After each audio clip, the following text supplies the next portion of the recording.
Je dirais un mot un petit peu pour résumer, c'est l'union fait la force. Je crois que ça, c'est quelque chose qui m'a toujours guidé dans mes projets professionnels. Moi, je suis convaincu qu'aujourd'hui, un chef d'entreprise ne doit globalement jamais s'isoler. Et puis dans le commerce, si on veut durer dans le temps, avoir une entreprise qui reste compétitive et innovante, parce qu'il faut toujours se renouveler, c'est toujours plus compliqué de faire ça dans son coin tout seul. Donc voilà, j'ai absolument souhaité m'embarquer dans cette aventure avec d'autres entrepreneurs qui partageaient les mêmes valeurs. Sachant que lorsque je me suis lancé, j'avais déjà une expérience. J'ai déjà eu une entreprise, j'ai déjà travaillé en commerce associé et j'en ai eu la preuve par l'exemple. Donc l'expérience a fait que j'étais convaincu de ce besoin de se réunir au sein d'un collectif.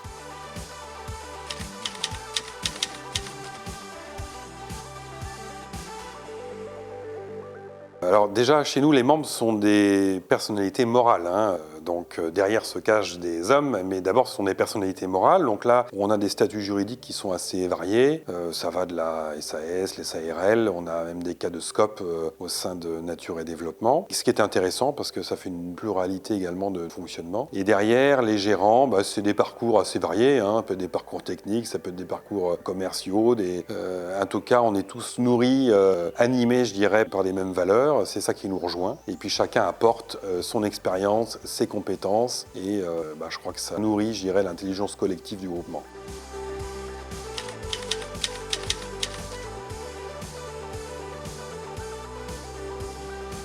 On a fait le choix d'un groupement d'intérêt économique. Lorsqu'on s'organise en commerce associé, il y a beaucoup de possibilités. Juridiquement, on peut choisir différents types de structures. Nous, dès le début, on a fait le point et nous souhaitions pas, notre groupement n'avait pas de vocation commerciale. Notre groupement avait une vocation à aider chaque membre à se développer, mais n'avait pas de vocation commerciale. Donc, en faisant le point avec des juristes, le statut groupement d'intérêt économique nous a paru tout à fait qui convenait parfaitement. On pouvait y mettre des règles relativement précises de fonctionnement, il y avait une certaine souplesse de ce côté-là, et ça nous permettait de pouvoir mettre en effet des moyens en commun, d'investir en commun sur des outils qui nous permettent d'être chacun plus confortable dans son quotidien, d'être plus performant dans sa vie de commerçant.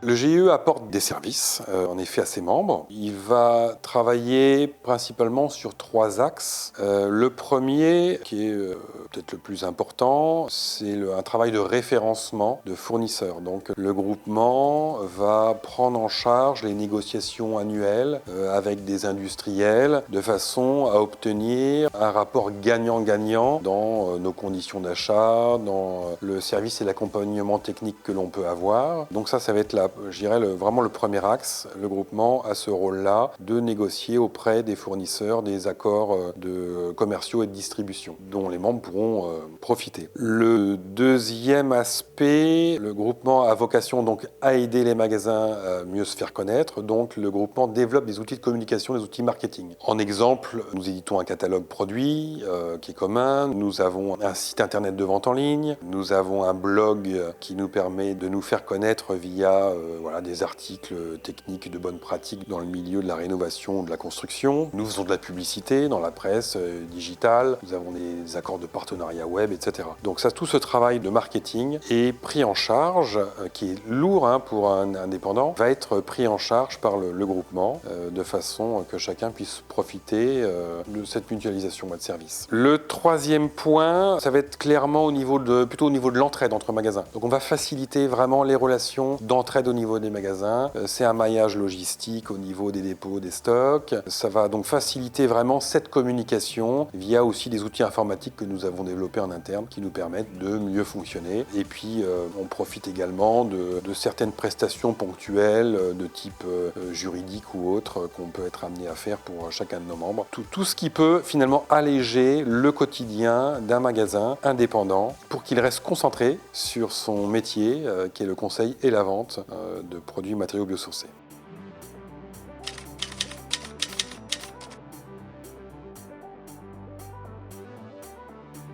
Alors, on est sur un fonctionnement donc collaboratif et coopératif. Tout d'abord, l'ensemble des grandes décisions stratégiques, elles sont prises en assemblée générale et votées par l'ensemble des membres. Donc là, on a un fonctionnement très équitable où on est sur un homme, une voix, un membre est égal à une voix. Les grandes orientations vont être prises ainsi. Après, on a donc un représentant officiel qui est l'administrateur. Nous avons derrière un conseil de direction qui est élu comme l'administrateur en assemblée générale par les membres. Ce conseil de direction, il a la responsabilité de la gestion courante tout au long de l'année, de la mise en place de la politique, de la stratégie qui a été validée par ses membres. Il s'appuie pour cela sur des permanents. Donc on a aujourd'hui 2 salariés et puis on est amené à compléter ces équipes-là. Nous avons également un certain nombre de sous-traitants, des prestataires, j'ai tendance à dire partenaires, parce qu'avec le temps, c'est vraiment devenu des vrais partenaires qui sont spécialisés dans leur domaine, comme dans le domaine informatique, dans la communication, dans l'aspect juridique, comptabilité, on s'appuie sur ces spécialistes. Et puis, un rôle important qu'on laisse aux membres pour qu'ils puissent, s'exprimer et remonter au mieux leurs besoins, ce sont les commissions. Donc, le conseil de direction s'appuie sur des commissions importantes, donc la commission référencement, dont je parlais un petit peu tout à l'heure, la communication, l'informatique, la partie purement administrative, l'animation du réseau. Et là, ça s'appuie sur des membres bénévoles du groupement qui sont amenés à prendre des responsabilités et proposer des projets et nous aider à faire tout simplement fonctionner le groupement.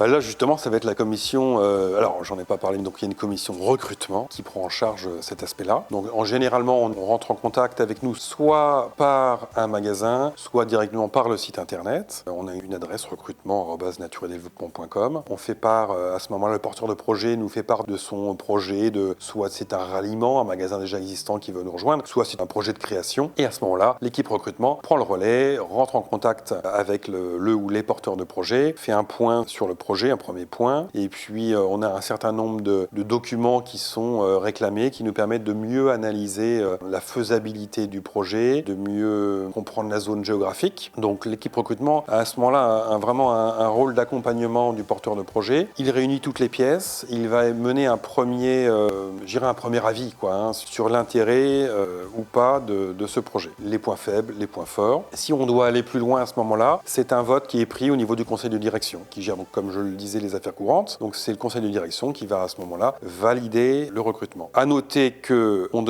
dans cette période, on demande aux porteurs de projet d'aller visiter des magasins existants de façon à faire connaissance, comprendre un peu mieux la réalité de notre réseau, la pluralité des membres. Ça nous aide à tous à mieux se projeter, à mieux se comprendre. Et puis si donc il y a un avis favorable, le porteur de projet est invité, lorsque c'est une création, à passer une période d'immersion en fait chez son parrain, qui va l'aider dès le début à mieux appréhender le métier lorsque pour lui c'est un nouveau métier. Aujourd'hui, nous avons 24 membres pour 26 magasins.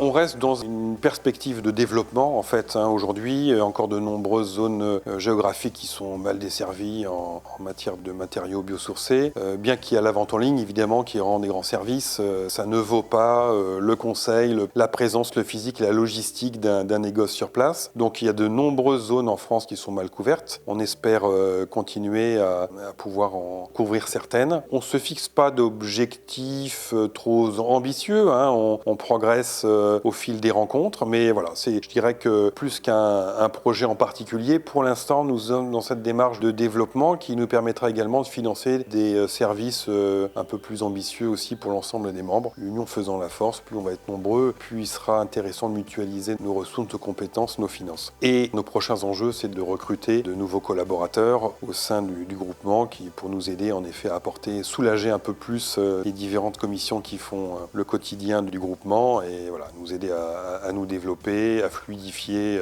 tous ces projets.